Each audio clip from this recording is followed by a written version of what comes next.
warahmatullahi wabarakatuh. Alhamdulillah, alhamdulillahi hamdan yuwafi ni'amahu wa yukafi'u mazidah. Ashhadu an la ilaha illallah wahdahu la syarikalah wa ashhadu anna Muhammadan abduhu wa rasuluhu la nabiyya wa la rasula ba'dah. Allahumma salli wa sallim wa barik ala sayyidina Muhammadin ibni Abdillah wa ala alihi wa ashabihi wa man tabi'ahum bi ihsanin ila yaumis sa'ah. Allahumma la sahla illa ma ja'altahu sahla wa anta taj'alul hazna idza syi'ta sahla. Allahumma anfa'na bima 'allamtana wa 'allimna bima yanfa'una wa zid wa barik lana fi ilmina bi rahmatika ya arhamar rahimin. Amin ya rabbal alamin. Alhamdulillahirabbil alamin. Mudah-mudahan semakin malam semakin menambah semangat untuk taqarrub kepada Allah Subhanahu wa taala. Amin ya rabbal alamin. Ikhwah akhwat yang dirahmati Allah, alhamdulillah Allah kumpulkan kita dengan orang-orang baik dalam keadaan yang baik. Nabi SAW menyampaikan dalam perkataannya, haramtu ummati ala thalathati asya. Jadi Nabi itu setiap akhir tahun nangis. Ya, setiap akhir tahun nangis. Ini akhir tahun Masehi karena tanggal Masehi itu atau tahun Masehi itu dari zaman Nabi sudah ada. Makanya Nabi lahir 571 Masehi. Dan Nabi nangis dari waktu subuh sampai waktu zuhur. Lama atau sebentar itu? Lama. Dan sahabat tidak ada yang berani tanya. Kenapa? Karena itulah sahabat, sungkan tanya kepada Nabi. Tapi ada satu sahabat yang namanya Umar bin Khattab. Siapa lagi kalau bukan Umar? Umar tanya, ya Rasulullah, madza yubkik? Ya Rasul, apa yang membuatmu menangis? Kok nangisnya lama ya Rasul? Kata Rasulullah SAW, ya Umar, bagaimana aku ini tidak nangis? Umatku, aku sudah katakan kepada umatku, aku haramkan 3 perkara. Tapi umatku itu bandelnya luar biasa. Mereka masih melakukan ini. Apa perkara yang Rasulullah haramkan? Kata Rasulullah SAW, aku haramkan umatku untuk memelihara atau dikatakan memakan yang namanya daging babi dan daging anjing. Ini yang pertama. Bukan hanya memakan tapi memelihara babi dan anjing. Aku haramkan. Tapi umatku banyak yang melihara babi dan anjing. Gimana aku tidak sedih ya umat? Banyak kan umat Nabi yang sampai hari ini mungkin punya peliharaan 2 binatang itu? Ada? Ada.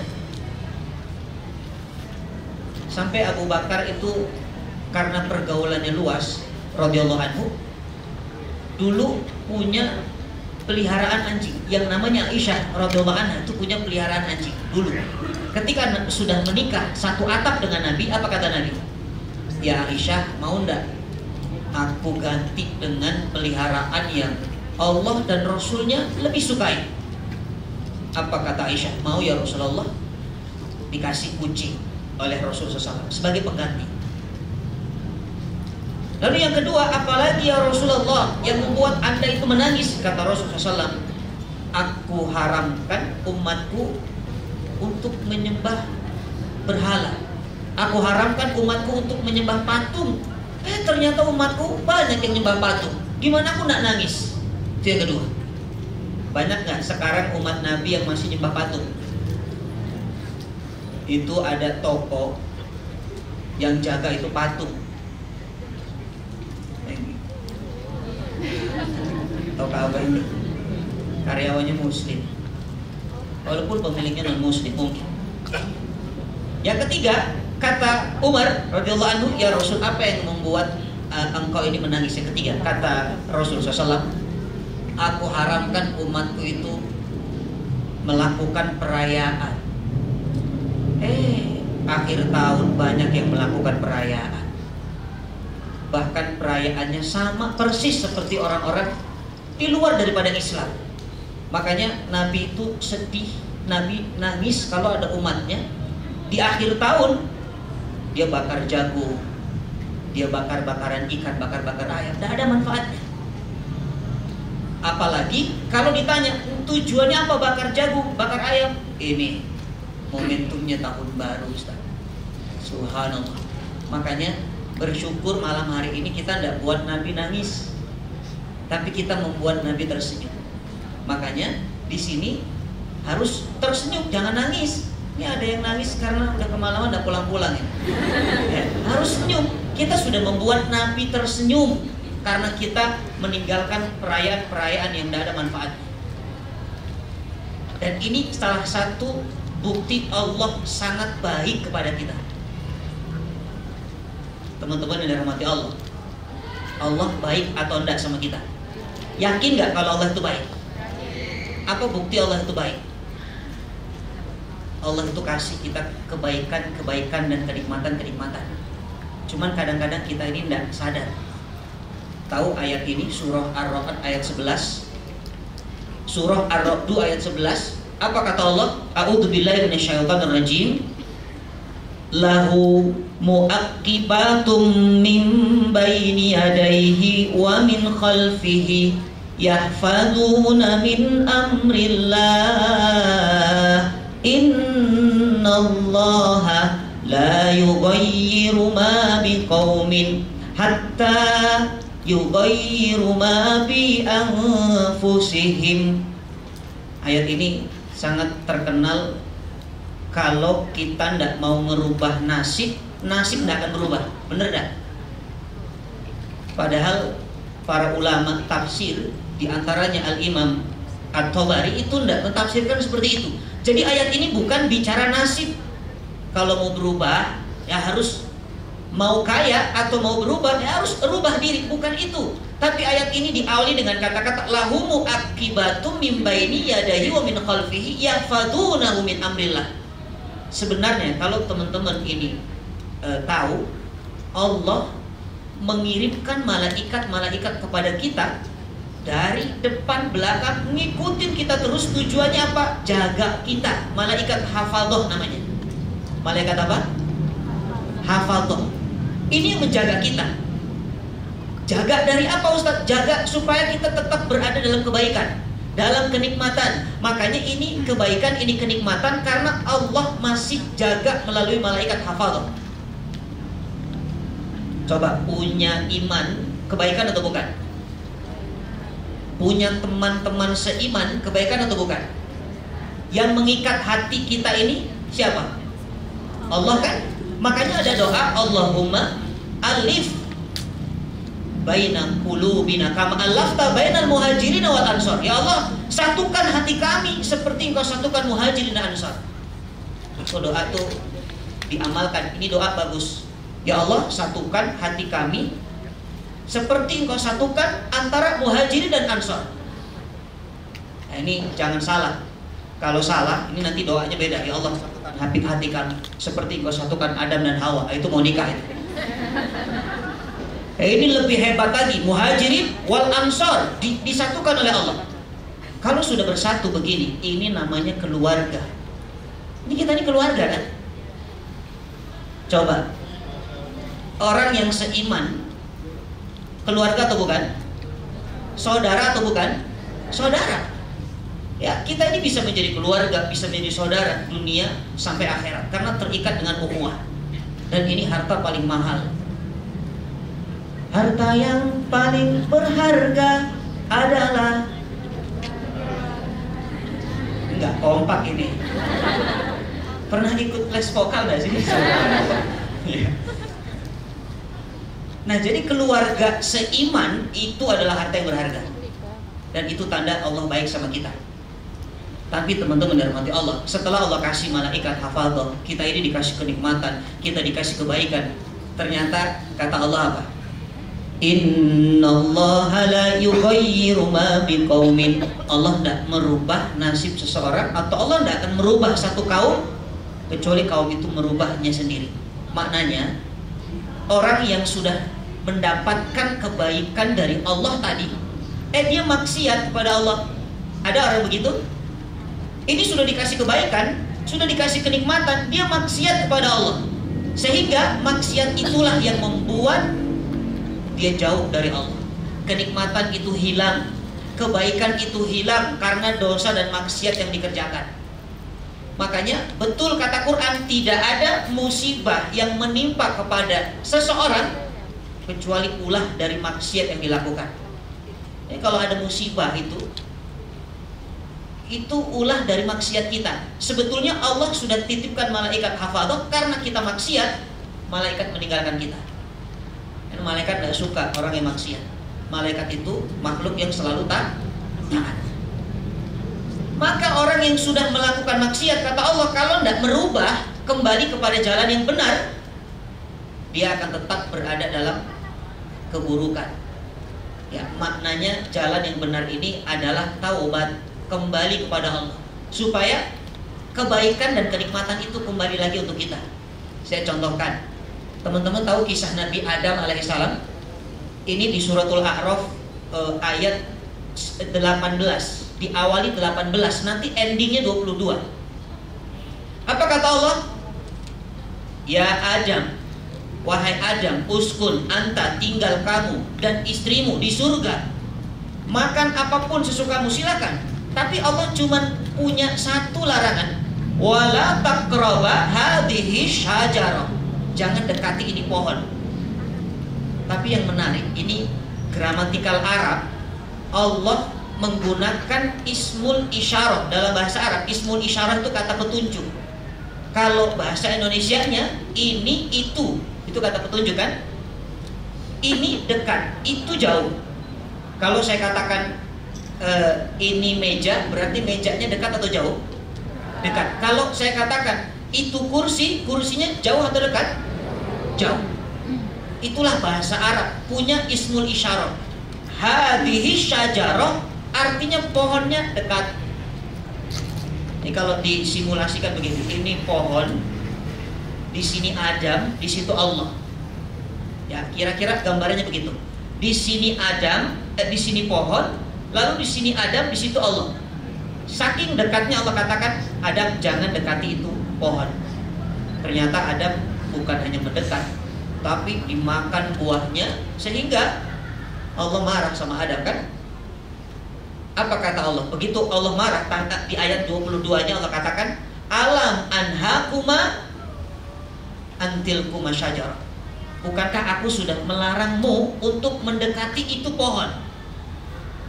Bahasanya ada yang berubah dari sini. Ini kalau nyimak pasti paham. Ada yang berubah kata petunjuknya tadi. Allah pertama mengatakan jangan dekati ini pohon. Begitu Allah marah, Allah katakan, bukankah aku sudah melarangmu untuk mendekati itu pohon? Dari hadhihi berubah menjadi tilka. Dari ini berubah menjadi itu. Dari this berubah menjadi that. Nah, maka ulama dalam memaknai ayat ini, pelajarannya adalah ternyata maksiat yang kita lakukan membuat kita berjarak dengan Allah. Jadi maksiat atau dosa yang dilakukan membuat kita berjarak dengan Allah, maknanya jauh dari Allah. Itu gara-gara maksiat.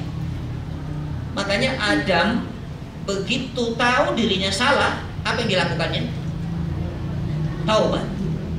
Adam taubat. Beda sama iblis. Iblis udah tahu salah, dia nantang Tuhan, panjangkan umurku supaya aku bisa goda anak cucu Adam.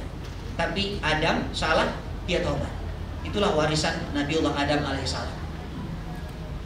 Nah, maka dari kisah ini kita bisa mengambil satu kesimpulan di awal ini, bahwa Allah itu maha baik ya. Allah itu subhanallah tidak ada tandingan kebaikan. Apapun yang Allah berikan, baik ataupun buruk, menurut kita semuanya adalah baik.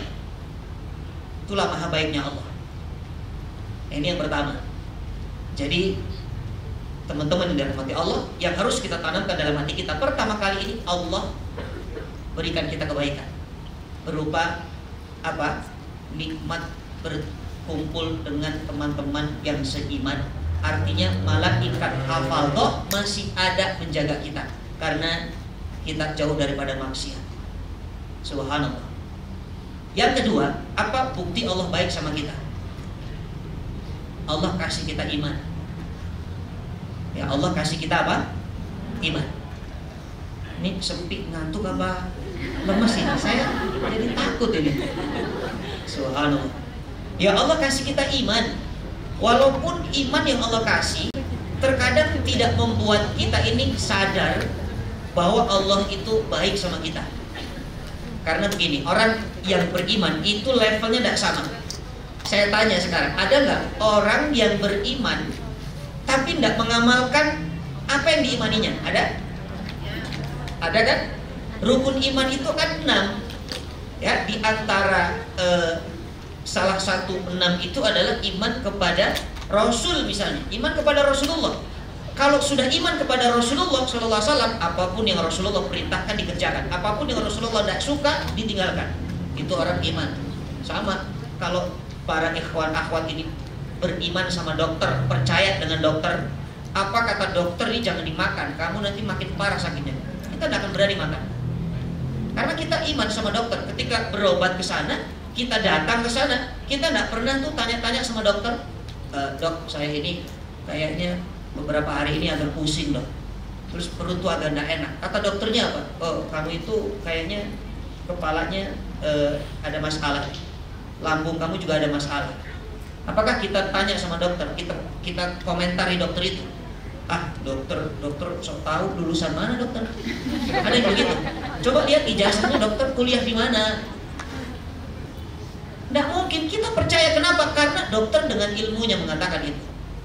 Bagaimana dengan Allah? Allah Al-Alim, Allah yang lebih tahu lagi. Makanya orang yang beriman kepada Allah, beriman kepada Rasulullah, beriman kepada kitab-kitab Allah, malaikat Allah, dia lakukan apapun yang Allah inginkan ya, dan dia tinggalkan apapun yang Allah haramkan. Tapi ada orang yang beriman, dia tidak mengamalkan keimanannya. Dia cuma iman saja tapi tidak mengamalkan apa yang diimaninya. Ini level iman yang pertama. Yang kedua, ada orang yang beriman, dia mengamalkan keimanannya, diamalkan apapun perintah Allah semua dikerjakan, yang dilarang Allah semua ditinggalkan. Tapi yang ketiga ini lebih tinggi. Ada orang beriman, dia bukan hanya mengamalkan apa yang diimaninya, tapi dia menikmati apa yang diamalkannya. Ini levelnya sudah level tinggi. Mungkin kalau ada orang dia cuma sekedar beriman, mengamalkan, belum tentu menikmati. Makanya ibadah itu juga bebannya atau tingkatannya tidak sama. Ada orang ibadah, sholat contohnya, karena yang pertama ghaflah, dihukumi ghaflah. Ghaflah itu lalai. Sholat subuh di awal waktu zuhur.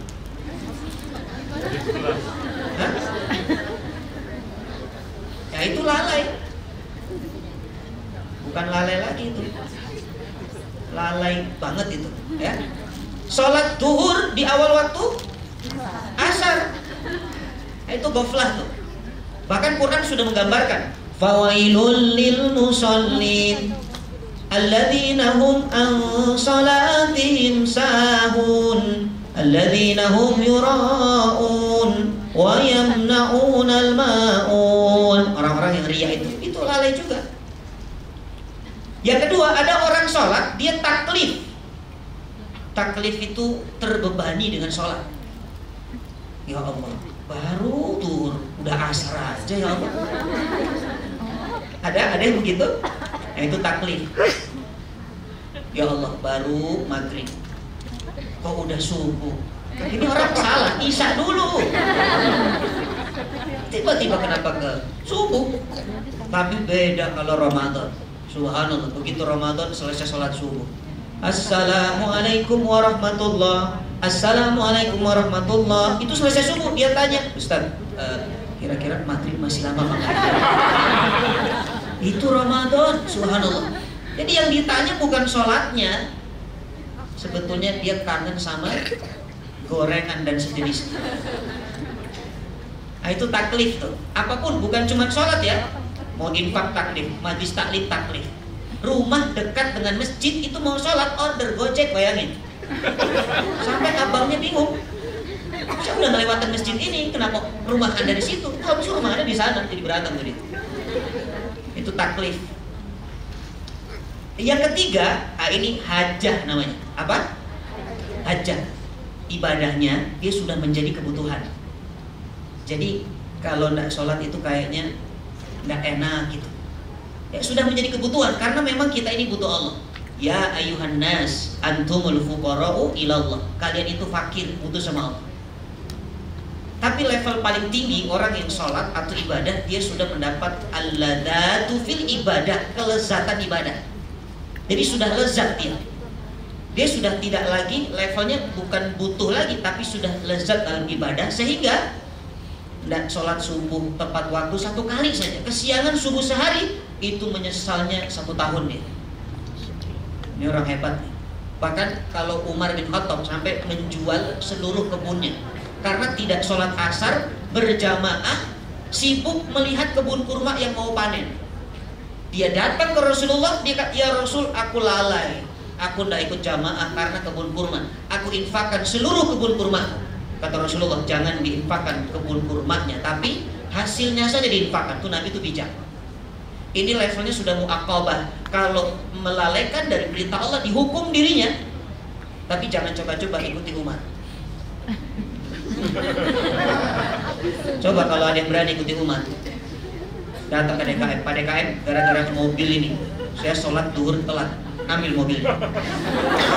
DKM, gara-gara ini rumah saya ini sholat subuh saya kesiangan terus, ini rumah ini rasa nerakain, ambil rumahnya. Nanti lama-lama DKM ini gara-gara istri saya sholat saya telat, DKM ambil. Jangan ikutin. Iman kita tidak seperti Umar bin Khattab, tapi minimal kita belajar sampai kepada level lezat dalam ibadah. Nah ini semua adalah tingkatan iman. Tapi sekecil apapun iman itu akan membuka pintu surga.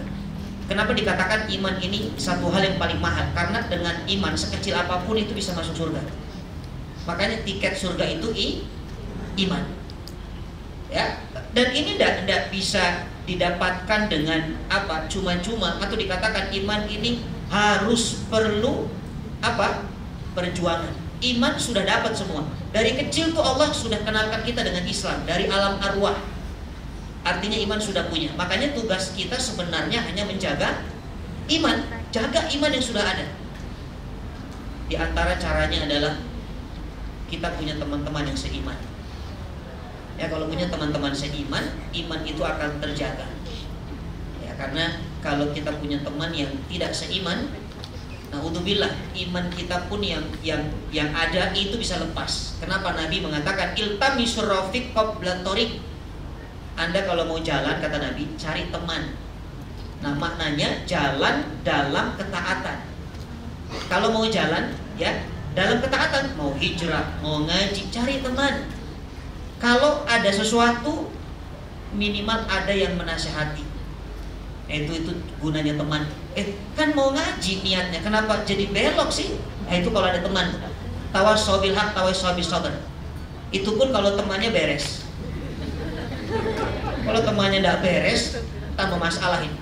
Katanya mau ngaji, kok belok? Iya, ngajinya nanti aja. Kok sama sih, kita bestie, nggak usah ngaji lah. Gak ada yang berangkat itu.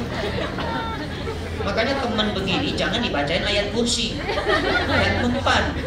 Kalau dibaca ayat kursi, Allahu la ilaha illa huwal hayyul qayyum, dia jawab, la ta'khudhuhu sinatun wa la naum, sambung ayat. Teman begini lempar kursinya, baru dia akan kapok dia. Nah itu ciri Allah, itu dikatakan tanda Allah baik sama kita.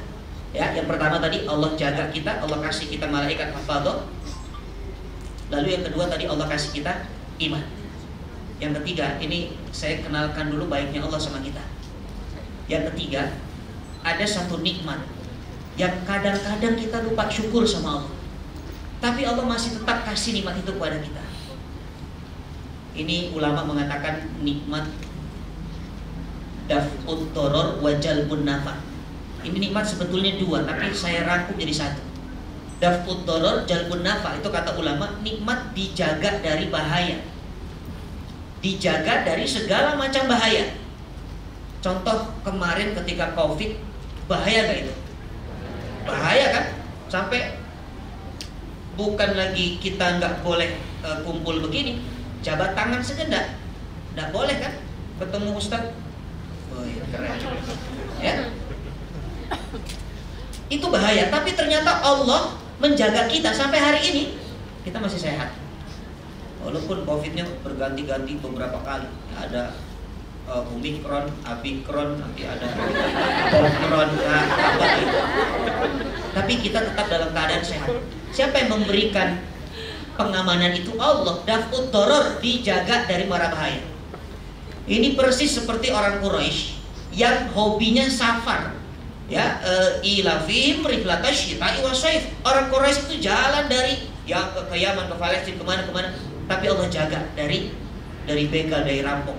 Ini teman-teman dari rumah datang ke sini sampai tujuan dengan selamat, itu adalah nikmat daf'ud doror. Allah jaga dari mara bahaya. Makanya begitu parkir motor tadi harusnya syukur kepada Allah. Ya Allah, alhamdulillah sampai tujuan. Nanti sampai rumah juga, kalau Allah tidak jaga dari bahaya, ya kita tidak selamat. Makanya Allah jaga dari bahaya. Ini yang datang berapa orang nih? Kurang lebih ada 200 orang ada. Ya kalau 200 orang berarti sendalnya 400 lah minimal. Ya kan? Ada yang bawa sendal satu di sini? Boleh. Nah, kalau datang 200 orang, sampai rumah harus 200 orang. Kalau pulang cuma 199, berarti ada yang kurang satu. Apalagi 201 orang, lebih satu, siapa itu? Itu Allah jaga tuh dari keburukan. Yang kedua, jalbun nafa, bisa mendapat manfaat. Itu nikmat. Teman-teman datang ke hangout malam hari ini, dapat manfaat atau enggak? Dapat. Itu nikmat. Kita enggak sadar, itu nikmat. Dan itu tanda Allah baik sama kita. Dikasih manfaat, apapun kebaikan Allah kasih. Ketemu teman yang soleha, ketemu teman yang soleh, ketemu guru-guru, ketemu mungkin calon, ya kita enggak tahu. Setelah ini ada yang nikah, karena ketemunya di acara bahkan bisa jadi. Amin. Walaupun laki-lakinya ini minimalis ya. Memang jomblo tuh hampir punah. Yang ikhwan maksudnya ya. Makanya ikhwan cepetan. Nah. Kenapa jomblo ya? Temanya bukan jomblo ini, subhanallah. Nah, maka karena Allah kasih nikmat daf'ud doror, jalbun nafa, Allah cuma minta kepada kita satu, ibadah. Sudah, ibadah. Ya, pokoknya apapun yang Allah kasih kepada kita, kebaikan Allah, Allah cuma minta dibalas ibadah. Walaupun kalau kita tidak ibadah, Allah tidak rugi. Satu, dunia ini tidak ada yang taat, Allah tetap mulia.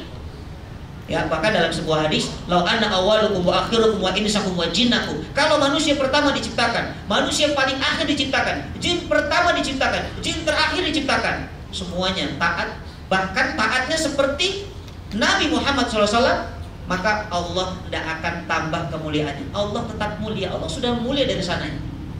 Makanya kita ini ibadah sebetulnya bukan Allah yang butuh, tapi kita yang butuh Allah. Nah, itu tanda kebaikan Allah. Nah, sekarang kira-kira kalau ada orang beriman, kita sudah dikasih iman nih kan, dikasih sehat, dikasih ngaji, ini nikmat ngaji ini, mungkin nggak teman-teman melakukan maksiat kepada Allah? Jadi orang yang istiqomah sekalipun jangan dikatakan dia tidak pernah maksiat. Dia bukan malaikat. Orang yang sudah istiqomah, kita punya teman sudah istiqomah, lalu dia maksiat, kita protes. Katanya istiqomah, kok maksiat? Dia bukan malaikat, dia istiqomah.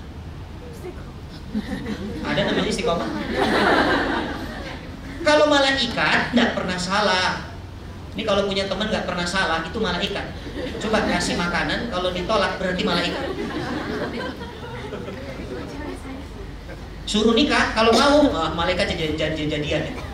Malaikat tuh nggak nikah, nggak makan. Tapi punya teman nggak pernah benar Ustaz, salah terus, itu setan. Karena manusia itu kadang benar, kadang salah. Nah jadi teman yang istiqomah bisa salah kan ya?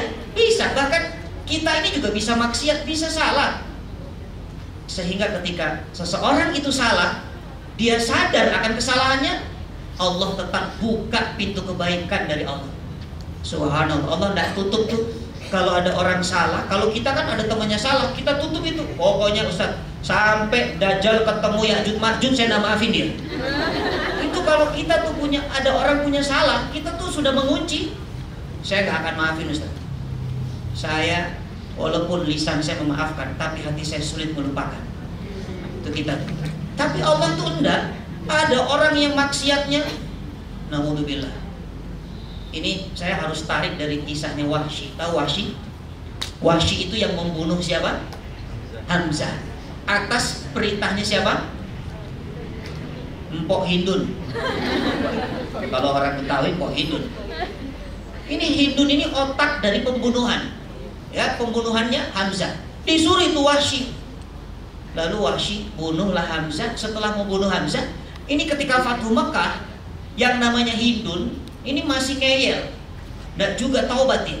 Padahal Abu Sufyan sudah mengatakan, Hindun masuk rumah. Siapa yang masuk rumah, masuk masjid aman. Dia masih bandel saja itu, yang namanya Hindun dan Wahsy. Tapi akhirnya Rasulullah dan para sahabat berhasil masuk ke kota Mekah. Yang tinggal di rumah atau di masjid aman. Tapi Wahsy ini masih cari akal-akalan nih. Ini kayaknya Muhammad ini tidak akan memaafkan saya. Karena di antara daftar list orang yang akan dibunuh itu Wahsy, Ikrimah bin Abi Jahal dan Wahsy. Rasulullah menawarkan yang mau taubat, yang mau masuk Islam aman. Kalau tidak mau, bunuh. Ternyata daftar yang harus dibunuh adalah salah satunya siapa? Wahsy. Makanya dia pergi. Dia kabur dari Mekah itu ditinggalkan. Ada yang mengatakan dia ke Taif, ada yang mengatakan dia ke Yaman. Subhanallah. Dan Rasulullah mengirim orang kepada Wahsy. Apa kata Rasulullah? Coba suruh Wahsy itu beriman, suruh Wahsy masuk Islam. Ini saking sayangnya Nabi, masih dikirim supaya Wahsy masuk Islam. Apa kata Wahsy? Bagaimana mungkin aku ini masuk Islam? Kata Muhammad, orang yang berbuat dosa besar ini sudah 3 yang aku lakukan. Aku membunuh, aku juga berzina, aku juga syirik. Ini adabnya kan cukup besar. Diadab dengan kekal, dihinakan. Bagaimana mungkin aku bisa masuk Islam? Enggak. Kayaknya enggak mungkin. Itu kata Wahsy. Sampai diturunkan ayat ini untuk Wahsy, khusus ayat untuk Wahsy diturunkan di dalam surah Al-Furqan ayat 70 itu. Wahsy tenang, Allah akan terima taubatmu. Kamu Islam lah. Selama kamu taubat, ya, lalu kamu iman dan kamu beramal saleh dengan bersungguh-sungguh beramal, Allah akan ampuni kamu.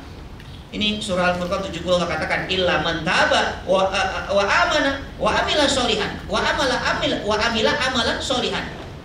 Ini ayat menarik.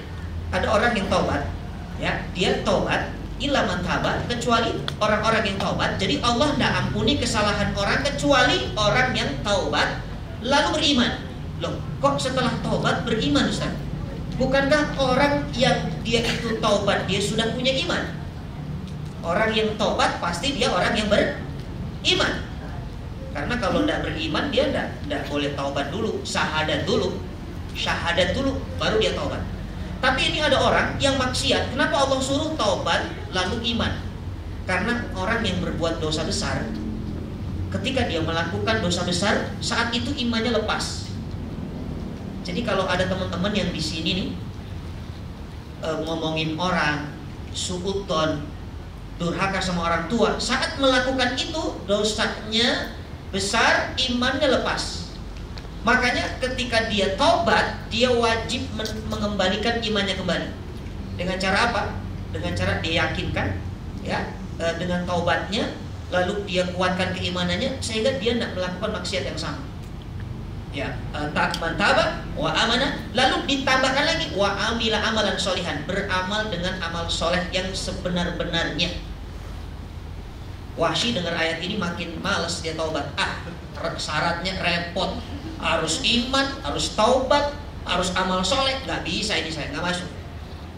Lalu kata sahabat ini yang menjadi utusan. Wahsy, ayolah, Allah tuh ampuni kesalahan kamu. Walaupun kamu punya 3 dosa yang besar, Allah tidak akan ampuni kecuali dosa syirik kok. Kalau tidak syirik Allah ampuni. Turun lagi ayat An-Nisa 48. Ini untuk Wahsy. Apa kata Allah? Innallaha la yaghfiru an yushraka bihi wa yaghfiru ma duna dzalika liman yasha. Ya Allah, sesungguhnya Allah tidak akan mengampuni dosa syirik. Dia mengampuni segala dosa yang selain syirik bagi siapa yang dikehendakinya. Wahsy jawab lagi, kan yang dikehendaki Allah, kayaknya saya mah gak dikehendaki deh. Orang putus asa tuh begini. Barulah setelah ini, ayat ini turun, Allah turunkan satu surah lagi untuk Wahsy, Az-Zumar ayat 53. Nah ini nih, Az-Zumar 53. Apa kata Allah? Akan kita dengarkan melalui layar ini. Ini Az-Zumar 53. Kita lihat.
قل يا عبادي الذين أسرفوا على أنفسهم لا تقنطوا من رحمة الله إن الله يغفر الذنوب جميعا إنه هو الغفور الرحيم وأنيبوا إلى ربكم وأسلموا له من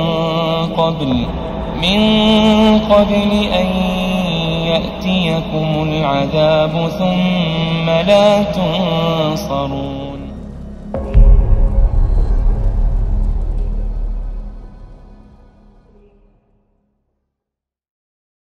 Inilah ayat yang menjadi kesimpulan dari apa yang kita bahas dari mungkin acara awal tadi sampai hari ini, sampai malam hari ini.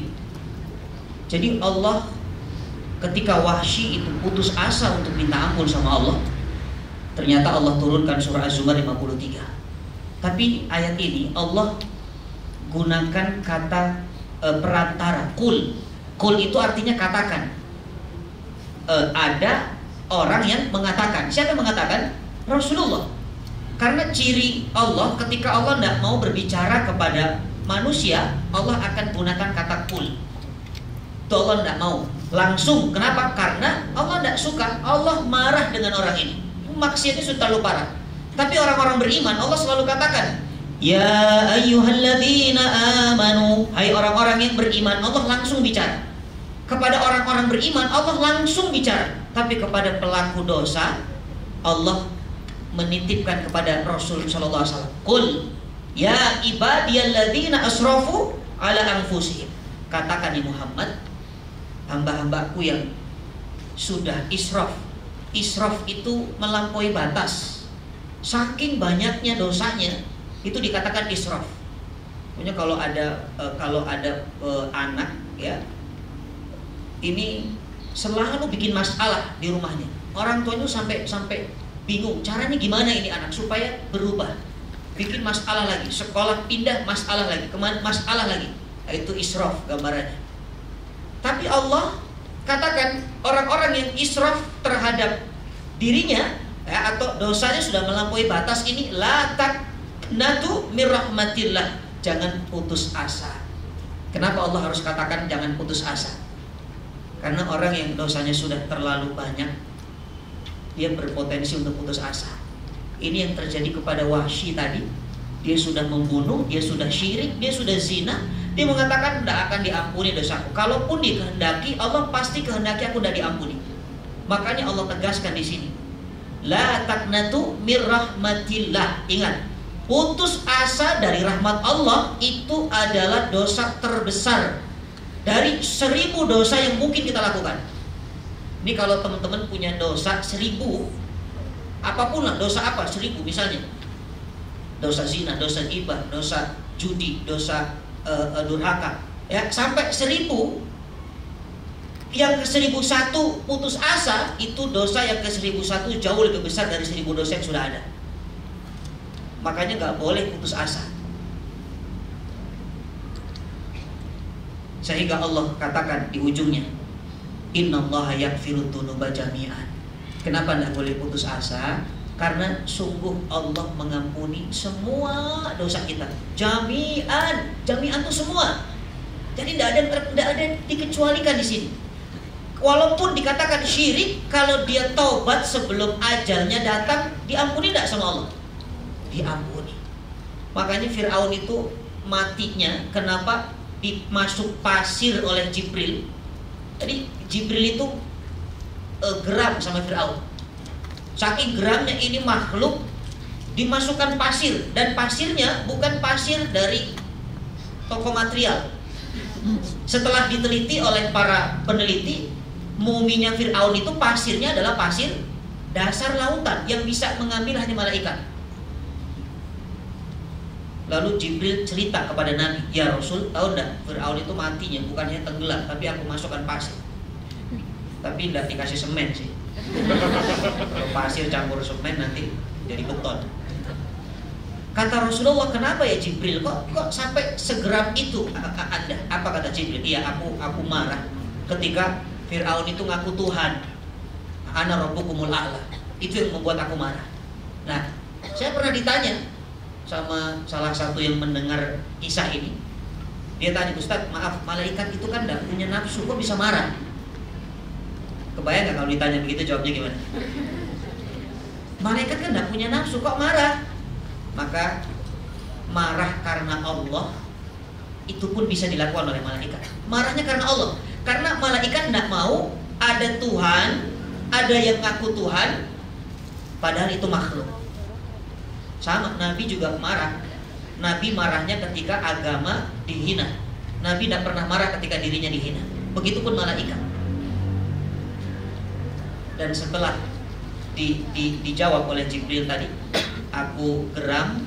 Lalu Jibril mengungkapkan satu statement lagi, ya Rasulullah, aku tidak mau sebelum ruhnya sampai ke tenggorokan nanti Fir'aun taubat. Kalau Fir'aun taubat lucu, Qur'annya bohong. Iya kan? Nggak mungkin Fir'aun taubat.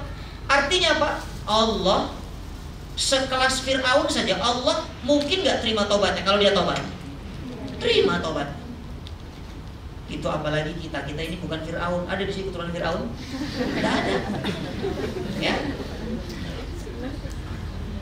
Dan dia putus asa, berarti lebih aun dari Fir'aun. Jadi tidak boleh putus asa. Allah itu cintanya lebih tinggi daripada murkanya. Itu Allah.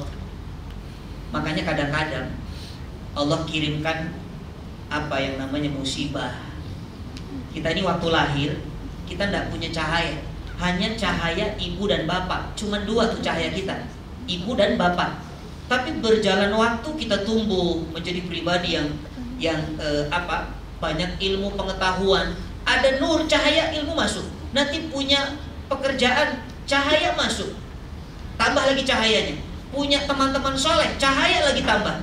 Punya pasangan, punya anak, punya keluarga, semakin sempurna cahayanya. Tapi kadang-kadang cahaya yang Allah sudah kasih begitu besar itu membuat kita lupa dengan cahaya yang satu, yaitu cahaya Allah. Makanya terkadang Allah ambil cahaya itu satu persatu. Bapaknya meninggal, diambil satu cahaya. Ibunya wafat, diambil satu cahaya. Hartanya hilang, diambil satu cahaya. Kemudian anaknya juga wafat, diambil satu cahaya. Tujuannya apa? Supaya yang lupa dengan cahaya satu ini kembali ke cahaya yang satu, yaitu cahaya Allah. Saking cintanya Allah kepada kita. Tapi Ustadz, kenapa saya tidak pernah merasa Allah cinta kepada kita? Ada yang menghalangi. Apa yang menghalangi? Yang menghalangi adalah karena kotoran-kotoran dalam hati kita. Seolah-olah kita merasa Allah tidak cinta. Ada dalam suratul Hasyr, ini gambaran bahwa Al-Quran itu bisa menghancurkan gunung yang kokoh. Gunung itu kuat, makhluk paling kuat itu gunung. Jadi limbat itu nggak kuat sebetulnya. Gunung itu lebih kuat. Tapi Quran mengatakan, "Lau anzalna hadzal Qur'an ala jabalin la ra'aitahu khashi'an mutasaddian min khasyatillah wa tilkal amsalu nadribuha lin-nasi la'allahum yatafakkarun." Kalau Quran turun ke atas bukit-bukit itu atau ke atas jabal, gunung, itu gunung akan hancur. Saking dahsyatnya ayat Quran. Bayangkan kalau gunung yang keras saja bisa hancur dengan Quran, maka yang menghalangi kita apapun, kesempitan hidup, kegelapan, kesulitan, sehingga membuat kita tidak mau dekat dengan Allah, tidak mau tobat kepada Allah, dengan Quran semua akan hancur. Makanya untuk mengenal cinta Allah, baca surat cinta dari Allah. Apa surat cinta dari Allah? Quran. Ya, orang yang tidak pernah membaca surat cinta dari Allah, dia tidak akan mengenal yang maha cinta, yaitu Allah Subhanahu wa ta'ala. Maka mudah-mudahan pertemuan demi pertemuan hari ini membuat kita semakin mengenal bahwa sesungguhnya inti dari segala cinta yang ada di dunia ini adalah karena pemberian dari Sang Maha Cinta, yaitu Allah. Kalau teman-teman mencintai ayahnya, mencintai ibunya, mencintai adiknya, mencintai kakaknya, jangan pernah lupa kepada yang memberikan cinta. Yang memberikan cinta siapa? Allah. Kita bisa cinta ibu bapak karena Allah kasih cinta kepada kita. Ibu bapak bisa cinta kepada kita karena ibu bapak dapat cinta dari Allah. Kita mencintai pekerjaan kita karena dikasih cinta dari Allah. Makanya jangan pernah melupakan cinta kepada Sang Pemberi cinta. Karena orang yang beriman, cintanya lebih besar kepada Allah dari apapun. Walladzina amanu asyaddu hubban lillah. Orang-orang yang beriman, cintanya lebih besar kepada Allah. Mudah-mudahan Allah tanamkan rasa cinta dalam diri kita. Cinta yang membuat kita bisa dicinta oleh Yang Maha Cinta, yaitu cinta yang hakiki hanya kepada Allah dan Rasul-Nya. Mari sama-sama kita tundukkan hati dan kepala kita. Kita bermohon kepada Allah. Kita memuji Allah. Mumpung Allah masih berikan kita nikmat usia, Allah masih berikan kita nikmat umur. Ikhwah akhwat fillah, sahabat-sahabat fillah, kita berharap mudah-mudahan umur yang Allah berikan kepada kita, umur yang tersisa ini, kita dapat gunakan dengan sebaik-baiknya. Bisa digunakan untuk menebus dosa-dosa kita. Mudah-mudahan umur yang tersisa ini bisa kita gunakan untuk memuliakan orang tua. Mudah-mudahan umur yang tersisa ini bisa kita gunakan untuk menebus segala kesalahan kita. Hingga saatnya tiba nanti Allah cabut nyawa kita dalam keadaan kita sudah bersih dari segala macam dosa. Kita dicabut nyawa dalam keadaan orang tua sudah ridho dengan segala kesalahan yang pernah kita perbuat terhadap mereka. Dan semoga hutang-hutang kita pun selesai sebelum malaikat maut mendatangi kita dan mengambil nyawa kita. Semoga ketika Allah mencabut nyawa kita, kita mengucapkan kalimat La ilaha illallah. Ucapkan sama-sama, La ilaha illallah, La ilaha illallah, La ilaha illallah. Ikhwah akhwat fillah yang dirahmati Allah, bayangkan saat kita sudah terbujur kaku menjadi mayat, tubuh ini terbaring dingin, kaku, jasad sudah menjadi mayat. Tidak ada lagi amal yang bisa kita perbuat. Tidak ada lagi orang yang hormat. Dan kening ini sudah tidak bisa sujud, apalagi menikmati tahajud. Bayangkan saat mata sudah terpejam, tidak ada lagi nikmat bersama-sama di sepertiga malam. Tidak ada lagi nikmat tilawah Al-Quran. Mulut sudah tertutup, tidak akan lagi bisa menyebut nama Allah. Tidak bisa lagi istighfar, berzikir. Tangan tidak bisa lagi sedekah. Kaki tidak bisa lagi melangkah untuk ibadah. Ya Allah, Ya Arhamar Rahimin, mudah-mudahan saat masa itu tiba, kami memohon yang mengurus jenazah kami adalah orang-orang ikhlas. Ya Allah, kami memohon yang mengurus jenazah kami adalah orang-orang soleh, teman-teman seiman, teman-teman satu kajian yang mendoakan, mengantarkan kami, tidak hanya mengirim bunga-bunga. Ya Allah, Ya Allah, semoga Engkau izinkan banyak orang yang mendoakan, mensolatkan dan mengantarkan jenazah kami. Ya Allah, bayangkan ketika sudah diantar ke kuburan, semua mengantar kita, sahabat, keluarga, harta kita, tapi semua kembali pergi meninggalkan kita. Kita hanya berteman dengan amal.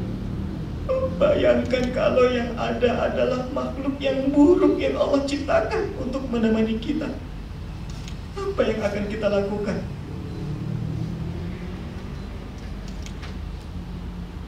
Sahabat-sahabat ikhwah fillah, mari sama-sama kita syahadat kepada Allah. Asyhadu an la ilaha illallah. Ya Allah, aku bersaksi, aku berikrar, tidak ada Tuhan yang wajib aku sembah kecuali Engkau ya Allah. Wa asyhadu anna Muhammadar Rasulullah. Dan aku bersaksi bahwa Rasul Muhammad adalah utusan Engkau ya Allah.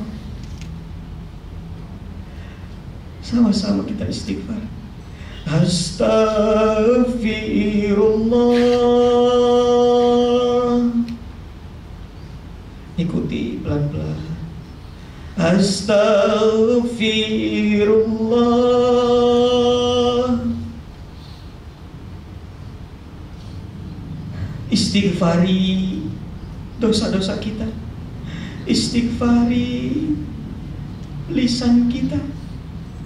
Awali dari mata kita. Ya Allah, mungkin terlalu banyak melihat yang haram. Astaghfirullah. Ya Allah, ampuni dosa mata kami ya Allah. Terlalu sering kami melihat yang haram. Terlalu sering kami melihat yang bukan mahram. Ampuni dosa mata kami ya Allah. Turun ke telinga.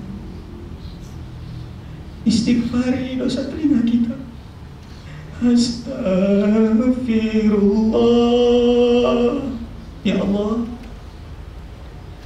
ampuni dosa telinga kami ya Allah. Kami sering mendengar kata-kata yang kotor. Bahkan kami sering mendengar aib.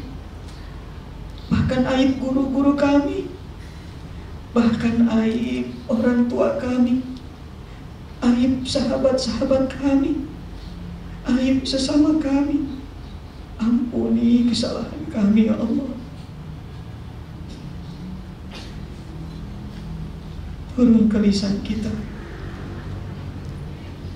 Istighfari lisan kita. Astaghfirullah. Ya Allah, ampuni dosa lisan kami ya Allah.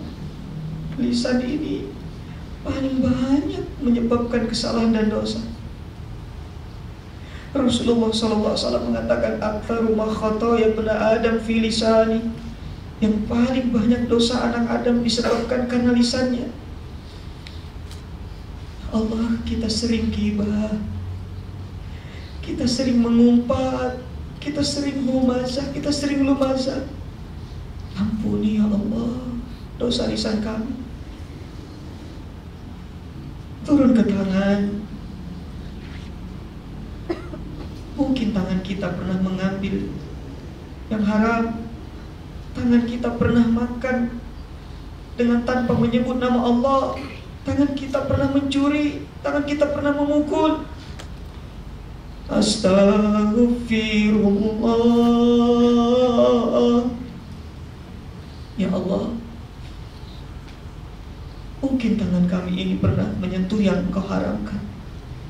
Ampuni dosa tangan kami ya Allah. Ikhwah fillah. Turun ke perut. Mungkin kita pernah makan makanan yang Allah haramkan. Kita pernah makan makanan yang menjadi bahan bakar api neraka. Haram secara zat ataupun haram dari caranya. Istighfari perut kita. Astaghfirullah. Turun ke kaki kita. Mungkin kaki kita pernah melangkah ke tempat-tempat yang Allah murkai. Kita lebih sering melangkah ke tempat yang Allah tidak ridhoi, tapi jarang kaki ini melangkah ke tempat-tempat yang Allah ridhoi. Berat melangkah ke majelis taklim, mungkin berat melangkah ke masjid, tapi ringan berangkat dan melangkah ke tempat-tempat hiburan. Istighfari kaki ini. Astaghfirullah. Ikhwah akhwat fillah. Pindah ke hati kita. Hati kita makhluk yang paling sering melakukan kelalaian dan kesalahan. Kadang kita merasa lebih baik dari orang lain. Baru sedikit ilmu sudah merasa lebih pandai dari orang lain. Baru sedikit beramal soleh sudah merasa lebih soleh dari orang lain. Kita merendahkan orang sebelah kita. Kadang kita bahkan merendahkan orang tua kita karena kita merasa sudah punya ilmu agama. Hati kita juga kadang buruk sangka. bahkan buruk sangka kepada Allah. Hati kita terkadang hasad dengan nikmat orang. Kita mengatakan seolah-olah Allah salah memberikan karunia kepada hambanya. Harusnya itu buat saya, kenapa buat dia ya Allah? Istighfari hati kita. Astaghfirullah. Yang terakhir, mohonkan ampun untuk orang tua kita. Mungkin kita tidak pernah bisa membalas kebaikannya dan tidak akan pernah sanggup membalas kebaikannya. Tapi ampunan, doa-doa dari kita ini yang akan membuat orang tua kita bahagia. Ya Allah, terima kasih ya Allah, Engkau kumpulkan kami di tempat ini bersama sahabat-sahabat kami. Ya Allah, ampuni kami ya Allah. Ampuni kedua orang tua kami ya Allah. Sayangi mereka sebagaimana mereka sayang kepada kami di waktu kami kecil. Mintakan ampun untuk orang-orang yang beriman, umat Nabi Shallallahu Alaihi Wasallam. Ya Allah, ampuni seluruh kesalahan umat muslimin dan muslimah, mukminin dan mukminah, dimanapun mereka berada. Ya Allah, kumpulkan kami di tempat ini seperti kumpulkan kami di surga-Mu nanti ya Allah, seperti Engkau kumpulkan kami di tempat ini di malam hari ini yang penuh dengan keberkahan ini. Al-Fatihah. A'udzubillahi minasyaitonirrajim. Bismillahirrahmanirrahim. Alhamdulillahirabbil alamin. Arrahmanirrahim, maliki yaumiddin. Iyyaka na'budu wa iyyaka nasta'in. Ihdinas siratal mustaqim. Siratal ladzina an'amta 'alaihim ghairil maghdubi 'alaihim waladdallin. Amin. Ini saja yang bisa saya sampaikan. Jazakumullah khair ala husni istima'ikum. Lakum minal quwwat du'a wallahu barik fikum. Assalamualaikum warahmatullahi wabarakatuh.